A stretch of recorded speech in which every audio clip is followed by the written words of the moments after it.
ఇక డీలిమిటేషన్ అంశం మరొకసారి దేశ రాజకీయాల్లో హాట్ టాపిక్ గా మారింది. లోక్సభ నియోజకవర్గాల పునర్విభజనతో పాటుగా మహిళా రిజర్వేషన్ అంశంపై చర్చించేందుకు పార్లమెంట్ ప్రత్యేక సమావేశాలు నిర్వహించే అవకాశం ఉందన్న ప్రచారం జోరందుకుంది. ఇటీవలే సదరన్ జోనల్ కౌన్సిల్ సమావేశంలో డీలిమిటేషన్ పై కేంద్ర హోంమంత్రి అమిత్ షా దక్షిణాది రాష్ట్రాల నేతలతో చర్చించారు. జనాభా ప్రాతిపదికన డీలిమిటేషన్ జరిగితే తమ రాష్ట్రాలకు ప్రాతినిధ్యం తగ్గే ప్రమాదం ఉంది అని తెలంగాణ, కర్ణాటక, కేరళ ఆందోళన వ్యక్తం చేస్తున్నాయి. మరోవైపు ఏపీ డీలిమిటేషన్ కు అనుకూలంగా ఉన్నట్లుగా సమాచారం. ఇక తమిళనాడు సీఎం విజయ్ కూడా దక్షిణాది రాష్ట్రాల పార్లమెంటరీ ప్రాతినిధ్యం తగ్గకుండా హామీ ఇస్తే డీలిమిటేషన్ కు మద్దతిచ్చే అంశాన్ని పరిశీలించే అవకాశం ఉంది.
సీఎం రేవంత్ రెడ్డి అమెరికా పర్యటనకు అనుమతి నిరాకరణ వ్యవహారంపై కేంద్రం క్లారిటీ ఇచ్చింది. సీఎం హోదాకు పర్యటన ఉద్దేశానికి తగినట్లుగా ప్రాతిపదిక కార్యక్రమం లేదు అని విదేశాంగ శాఖ స్పష్టం చేసింది.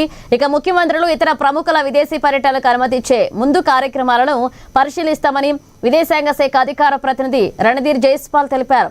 రేవంత్ రెడ్డి అమెరికా పర్యటన విషయంలో ఆ ప్రమాణాలకు అనుగుణంగా కార్యక్రమం లేదు అని, అనుమతి ఇవ్వలేదు అని స్పష్టం చేశారు. అయితే బ్రిటన్ పర్యటనకు మాత్రం అనుమతి ఇచ్చామని కేంద్రం వెల్లడించింది.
బ్రేకింగ్ చూస్తున్నాం. తెలంగాణలో తాజా రాజకీయ పరిణామాల వేళ మంత్రి కొండా సురేఖ చేసిన వ్యాఖ్యలు మరొకసారి ఆసక్తి రేపుతున్నాయి. తన నివాసంలో నిర్వహించిన చిట్ చాట్ లో మంత్రి కీలక వ్యాఖ్యలు చేశారు. చెప్పాల్సిన విషయాలన్నీ ఇప్పటికే నిన్ననే స్పష్టంగా చెప్పానని, ప్రస్తుతం కొత్తగా చెప్పాల్సింది ఏమీ లేదు అన్నారు. త్వరలోనే పూర్తి వివరాలతో అన్ని విషయాలపై మాట్లాడతా అంటూ స్పష్టం చేశారు. మరోవైపు సీఎం రేవంత్ రెడ్డి తిరిగి వచ్చిన తర్వాతే తాను అన్ని విషయాలపై స్పందిస్తానని మంత్రి కుమార్తె కొండా సుష్మితా పటేల్ తెలిపారు. ఈ పరిణామాలపై రాజకీయ వర్గాల్లో తీవ్ర చర్చ జరుగుతోంది.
ప్రముఖ సినీ నటి షావుకారు జానకి కన్నుమూశారు. 94 ఏళ్ల వయసులో తుది శ్వాస విడిచారు. కొంతకాలంగా శ్వాసకోశ సంబంధిత అనారోగ్యంతో బాధపడుతున్న ఆమె చెన్నైలోని కావేరీ ఆసుపత్రిలో చికిత్స పొందుతూ మృతి చెందారు. 1931 డిసెంబర్ 12న రాజమండ్రిలో జన్మించిన ఆమె షావుకారు సినిమాతో సినీ రంగ ప్రవేశం చేశారు. తెలుగు, తమిళం, కన్నడ, మలయాళ భాషల్లో 450కి పైగా చిత్రాల్లో నటించి తనదైన ముద్ర వేశారు. 7 దశాబ్దాలకు పైగా సాగిన ఆమె సినీ ప్రస్థానంలో ఎన్నో అవార్డులు, పురస్కారాలు అందుకున్నారు. షావుకారు జానకి మృతితో తెలుగు, దక్షిణాది సినీ పరిశ్రమలో విషాదం నెలకొంది. పలువురు సినీ ప్రముఖులు ఆమె మృతికి సంతాపం తెలిపారు. జూనియర్ ఎన్టీఆర్ భారతీయ సినీ రంగంలో షావుకారు జానకి తనదైన ముద్ర వేశారని పేర్కొంటూ నివాళులర్పించారు. ఇక మెగాస్టార్ చిరంజీవి కూడా జానకి మృతిపై తీవ్ర దిగ్భ్రాంతి వ్యక్తం చేశారు. నటి రాధిక సైతం షావుకారు జానకితో కలిసి పనిచేసే అవకాశం తనకు లభించిందని గుర్తు చేసుకుంటూ అశ్రు నివాళులర్పించారు.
ఇక మాదాపూర్ రోడ్డు ప్రమాద కేసులో కీలక పరిణామం చోటు చేసుకుంది. హైదరాబాద్ ఇనార్బిట్ మాల్ ఎదురుగా జరిగిన రోడ్డు ప్రమాదంలో 26 ఏళ్ల యువతి మృతి చెందిన ఘటనపై పోలీసులు దర్యాప్తు వేగవంతం చేశారు.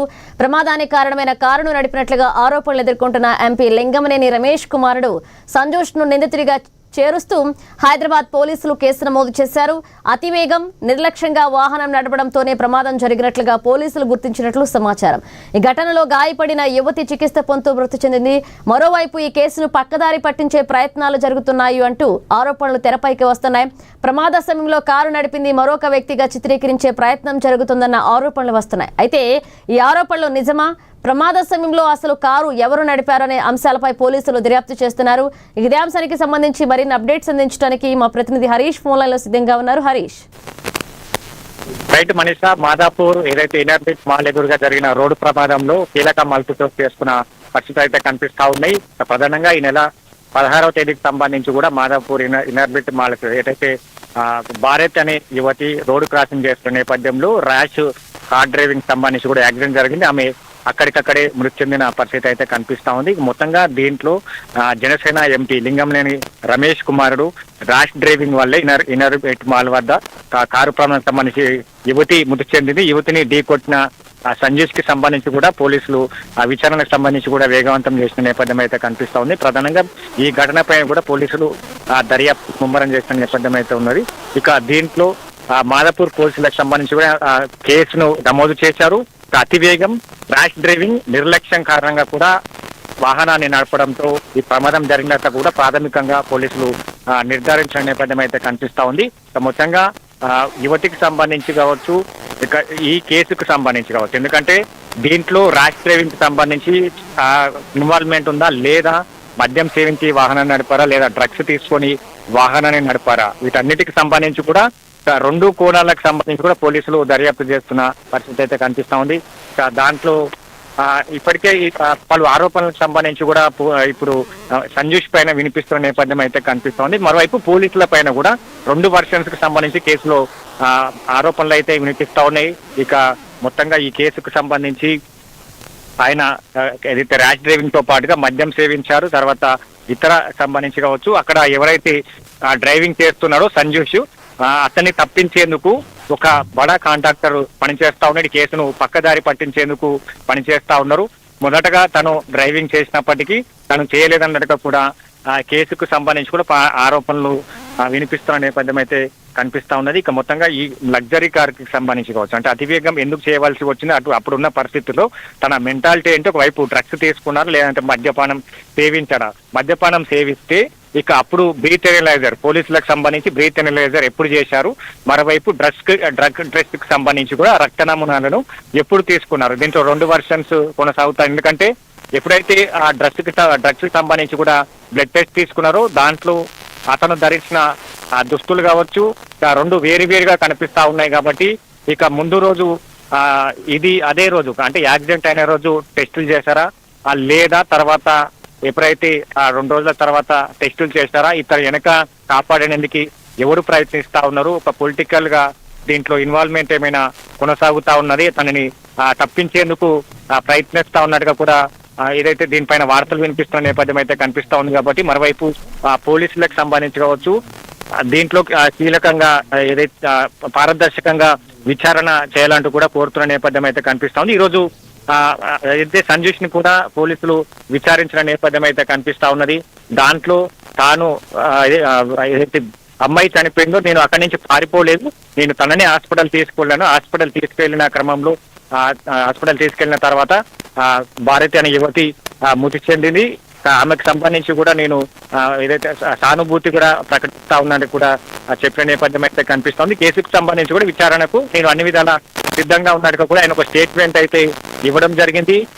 మొత్తంగా ఇప్పుడు సంబంధించి కూడా సీసీ ఫుటేజ్ ఆధారంగా పోలీసులకు సంబంధించి కూడా నిందితులను గుర్తించిన నేపథ్యం అయితే కనిపిస్తోంది. అంటే మొన్న వినిపించిన సంబంధించి నేను అక్కడ డ్రైవింగ్ చేయాలని సంజీష్ చెప్పినట్టుగా కూడా ప్రాథమికంగా నిర్ధారణ అయింది. ఈ రోజుకు సంబంధించిన విచారణలో తాను డ్రైవింగ్ చేశాను, అక్కడి నుంచి పారిపోలేదు, తనని తీసుకెళ్లాను, అప్పటికే మృతి చెందింది, దాంట్లో నేను ఎలాంటి మద్యపానం సేవించలేదు, డ్రగ్స్ తీసుకోలేనట్టుగా కూడా ఆయన పోలీసులకు విచారణలో తెలిపిన నేపథ్యం అయితే కనిపిస్తా ఉంది. కాబట్టి ఇప్పుడైతే సంజూష్ పైన బిఎన్ఎస్ యాక్ట్ 106/1 కింద పోలీసులు కేసు నమోదు చేసి నోటీసులు జారీ చేసిన నేపథ్యం అయితే కనిపిస్తా ఉంది. కాబట్టి మొత్తంగా ఈ కేసుకు సంబంధించి ఒక బడా కాంట్రాక్టర్ ఇన్వాల్వ్మెంట్ ఉన్నట్టుగా కూడా వార్తలు వినిపిస్తా ఉన్నాయి. ప్రసార మాధ్యమాలు కావచ్చు, సోషల్ మీడియా వేదికగా కూడా అందరూ ఆ అమ్మాయికి సంబంధించిన యువతి ఎవరైతే ఇనార్బిట్ మాల్కి సంబంధించి కూడా తను పనిచేస్తుంది, అక్కడ మీల్స్ తీసుకోవడానికి పక్కన ఏదైతే హోటల్కి వెళ్ళి రోడ్డు దాటుతున్న క్రమంలో అతివేగంతో ర్యాష్ డ్రైవింగ్ తో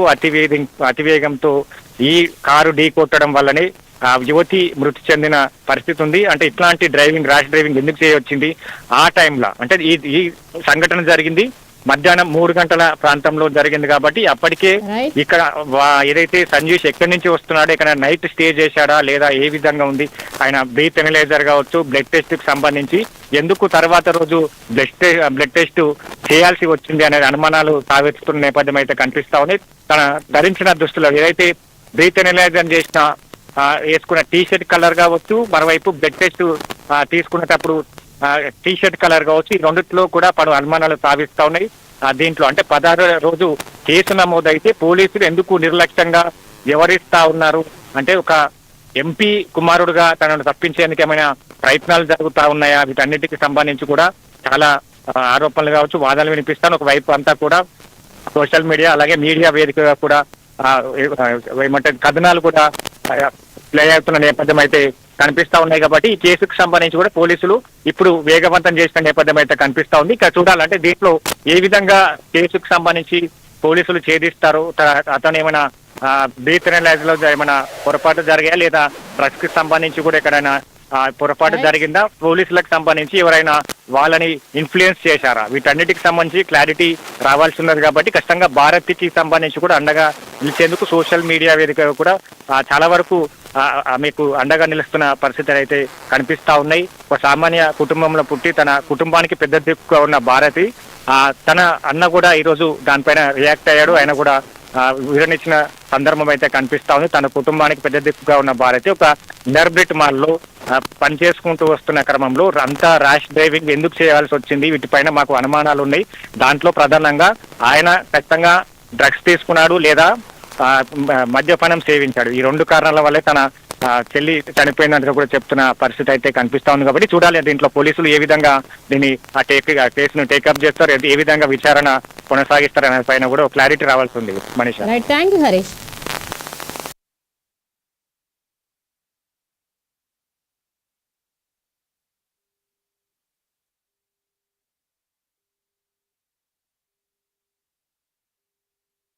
సంగారెడ్డి జిల్లా పటాన్చెరు నియోజకవర్గం ఇస్నాపూర్ మున్సిపాలిటీలో అభివృద్ధి పనులకు శ్రీకారం చుట్టారు. రుద్రారం, పాసమహిలారం, చిట్కుల్ వార్డులో సీసీ రోడ్లు, అంతర్గత డ్రైనేజీ పనులకు ఎమ్మెల్యే మహిపాలారెడ్డి శంకుస్థాపన చేశారు.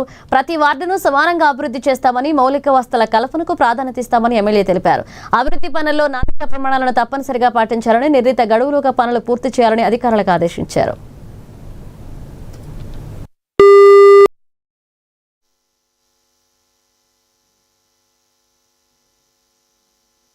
పనులు ప్రారంభించాము. ఎమ్మెల్యే మైపాలన్న గారు, మా కౌన్సిలర్ సభ్యులు అందరు కలిసి పాల్గొన్నందుకు ధన్యవాదాలు. అభివృద్ధి పనులు వచ్చేసి డ్రైనేజ్ వర్క్స్, సీసీ రోడ్స్ ప్రారంభించడం జరిగింది. సుమారుగా 3 కోట్ల అంచనా బడ్జెట్ పెట్టడం జరిగింది. దీంట్లో కాంట్రాక్టర్ ఎంత తొందరగా వీలైతే అంత తొందరగా వర్క్స్ అన్ని మంచిగా కంప్లీట్ చేయాలని కోరుతున్నాను. అండ్ వాళ్ళకి కౌన్సిలర్స్ అందరూ సహకరించి ఇది తొందరగా వర్క్స్ అయ్యేటట్టు చూసుకోవాలని కోరుకుంటున్నాను. వివిధ పనులు ప్రారంభించాము. ఎమ్మెల్యే మైపాలన్న గారు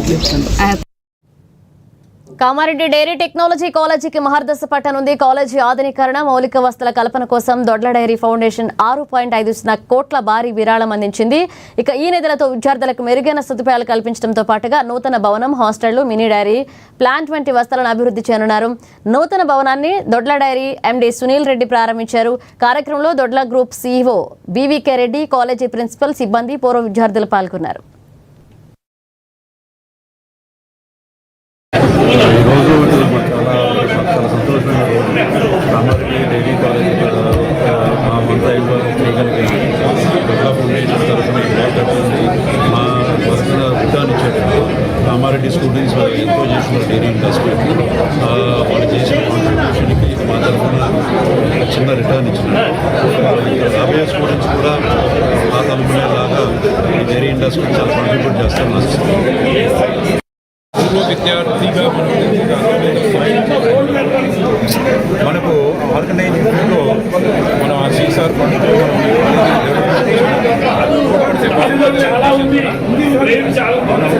సిఎస్ఆర్తో ఈ కాలేజ్లో ఈ యాక్టివిటీ చేపట్టాం.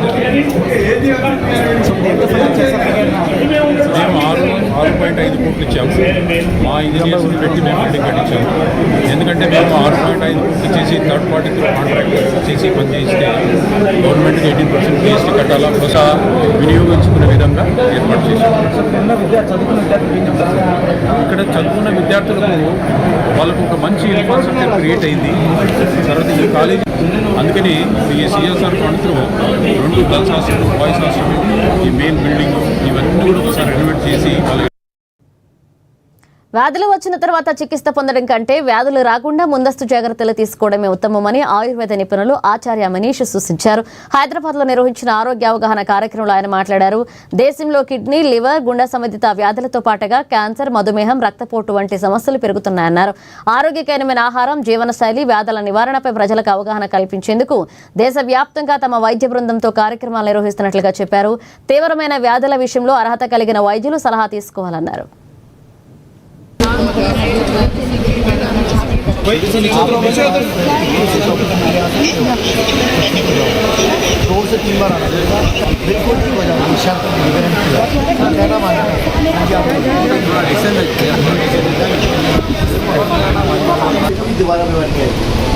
इधर आ मेरे पास जरा। सेंटर में 4 दिन का उपचार। ये हम सब मेरा बिना सर्जरी के, बिना कीमो, बिना रेडिएशन, बिना डायलिसिस, बिना मेमोग्राफी, बिना बायोप्सी के, तो आयुर्वेद बहुत आसानी से आपकी मदद कर सकता है। जैसे एक बीमारी या बच्चा ना होना, आजकल बहुत सारे लोग IVF में जाते हैं। IVF में जो बच्चे पैदा होते हैं वो दिमाग से कमज़ोर या पैदल पैदा होने की संभावना ज़्यादा होती है और वो बच्चों की इम्यूनिटी उतनी बढ़िया नहीं होती जैसे नॉर्मल बच्चों की होती है। लेकिन आयुर्वेद में भी गर्भ संस्कार करके पूरा चैप्टर है जिस पे हम काम करते हैं। मैं आपको एक छोटी सी वीडियो दिखाना चाहूँगा कि ये मेरे साथ जो मेरे राइट में खड़े हैं, ये आप वीडियो देखो जरा ध्यान से। और इधर गाल, ये देखो पूरा चेहरा सूजा हुआ है, बाजू के नीचे गांठ है और इधर भी गांठ है और ये भी गांठ है, पेट में भी गांठ और पेट में भी गांठ है। और आपको क्या बता दिया डॉक्टरों ने? कैंसर। आज कितने दिन हुए अभी आए हुए आपको? 4 दिन हुए हैं। बताओ जो ये ब्लड कैंसर लास्ट स्टेज के पेशेंट थे। डॉक्टर ने बोला था 15-20 दिन के मेहमान हैं और इनको ये बोल दिया गया था कि अब आप 15-20 दिन ज़्यादा नहीं जियोगे और अगर कीमो कराओगे तो भी आप 4-6 महीने ही जिंदा रह सकते हो। यहाँ भी अब सुनना, डॉक्टर के पास गए, फिर डॉक्टर के पास गया, तब उसने बोला कि आपको ब्लड कैंसर। बिना सर्जरी के, बिना कीमो, बिना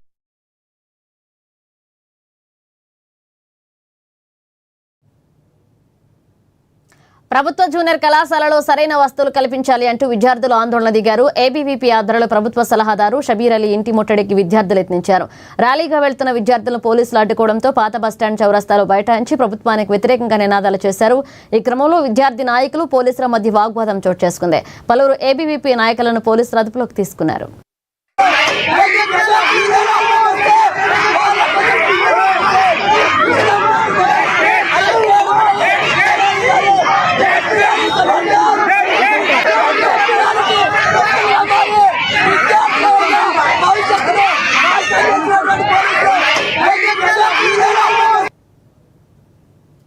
నిజామాబాద్ రైల్వే స్టేషన్లో గంజాయి కలకలం రేగింది. ఆర్పీఎఫ్ పోలీసులు సంయుక్తంగా నిర్వహించిన తనిఖీలో 2 వ్యక్తులు సూట్ కేసులలో అనుమానాస్పదంగా కనిపించడంతో తనిఖీ చేశారు.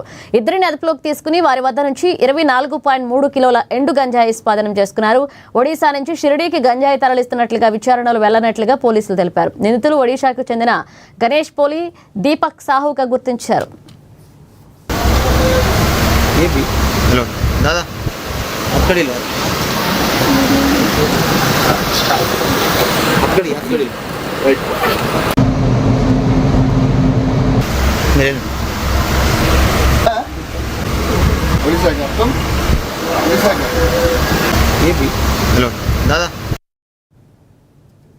ఏలూరు జిల్లా ద్వారకా తిరుమలలోని శ్రీ కుంకాలమ్మవారి ఆలయంలో శాకాంబరి అలంకారం వైభవంగా నిర్వహించారు. ప్రతి ఏడాది శ్రావణ మాసంలో వరలక్ష్మి వ్రత సందర్భంగా అమ్మవారికి ప్రత్యేక అలంకారం చేయడం ఆనవాయితీగా వస్తుంది.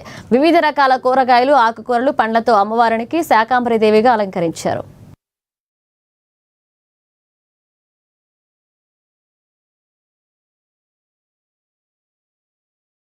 భూషాన్వితాం నానాకోటి యుగాంత సూర్య సదృశ్యం నాశోజ్వలదోషణాం రక్తాలంబిత హేమకుండలధరాం శ్రీ రేణుకామాశ్రయే శ్రీ కుంకుళ్ళమ్మవారు ద్వారకా తిరుమల గ్రామం మొదట్లో కుంకుడు చెట్లో స్వయంభూగా ఆవిర్భవించి పిలిచినంతనే పలికే చల్లని తల్లిగా భక్తుల చేత కొనియాడబడుతున్నారు. ఈ అమ్మవారికి ప్రతి సంవత్సరం కూడా శ్రావణ మాసంలో వరలక్ష్మి వ్రతం రోజున శాకాంబరి అలంకారం చేయడం జరుగుతుంది.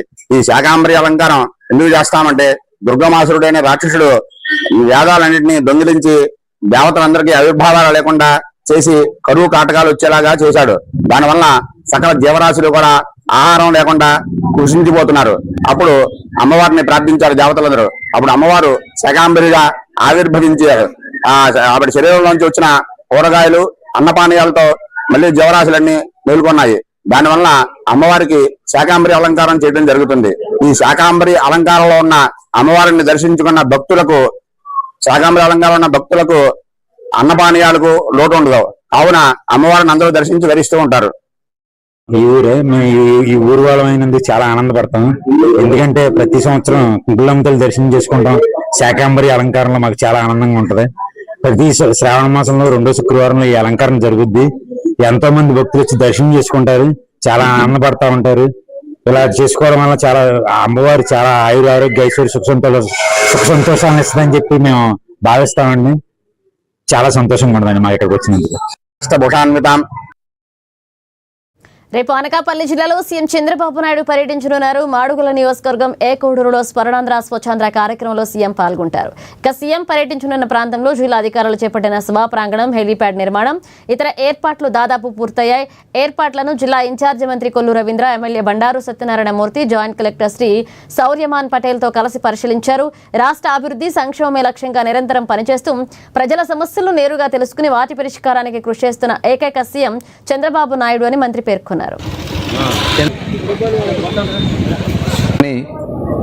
స్వర్ణాంధ్ర స్వచ్ఛాంధ్ర కార్యక్రమంగా తీసుకుని ప్రతి ఒక్క రాష్ట్రంలో ఉన్నటువంటి అన్ని నియోజకవర్గాలని ఆయన టచ్ చేస్తూ అక్కడ ప్రజల్ని ఒక చైతన్యం తీసుకురావాలి.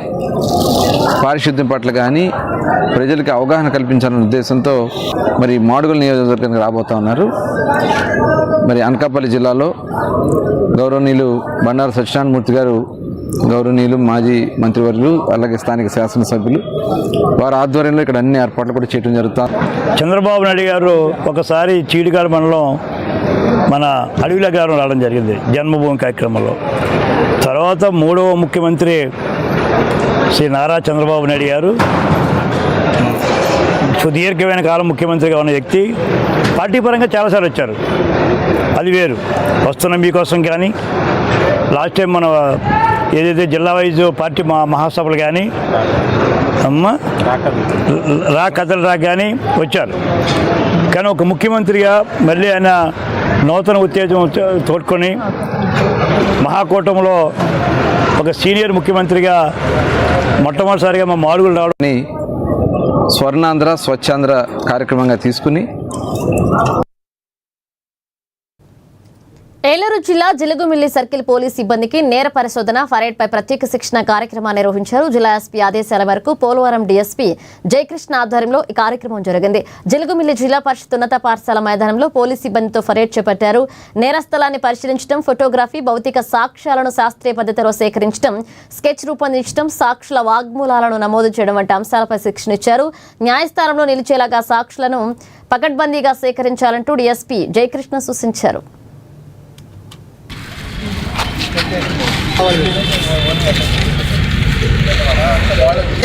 మొత్తం కనపడేటట్టుగా రెండో ప్రతిదానికి కూడా సపరేట్ ఫోటోలు తీయాలి. ఫోటో తీసేటప్పుడు మనోపరిశ్రమ రిపోర్ట్ కానివ్వండి, రఫ్ స్కెచ్ కానివ్వండి, ఈ ఫోటోలు కానివ్వండి, వాటన్నిటిని కూడా ఆయన అబ్జర్వ్ చేసి సపరేట్ ఫోటోలు తీయాలి. ఫోటో తీసేటప్పుడు మనోపరిశ్రమ రిపోర్ట్ కానివ్వండి, రఫ్ స్కెచ్ కానివ్వండి, ఈ ఫోటోలు కానివ్వండి, వాటన్నిటిని కూడా ఆయన అబ్జర్వ్ చేసి అంటే నేర